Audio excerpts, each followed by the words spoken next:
Now, you can easily create a storybook using ChatGPT and Canva like this. First, go to ChatGPT and ask it to give you a short story. Here, you can see, I asked for a short story about a cute dog. ChatGPT will generate the story for you. Next, ask ChatGPT to generate images based on the story.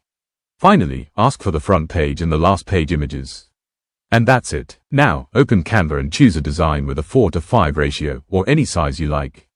Next, upload all the images you downloaded from ChatGPT. On the first page, add the title image. Then, click on Add Page. Here, add the images, crop them as needed, and paste the storylines that match each image.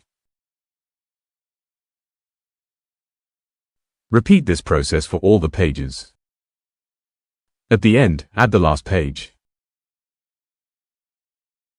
Once everything is ready, click on Share. Click on See All. Now, scroll down. You'll see Hazine Flipbooks under Designs. Select it. Here, choose all the pages and click on Save. Now, you'll get a view link in Hazine Flipbooks. From here, you can share the link with others to access the book. And don't forget to subscribe.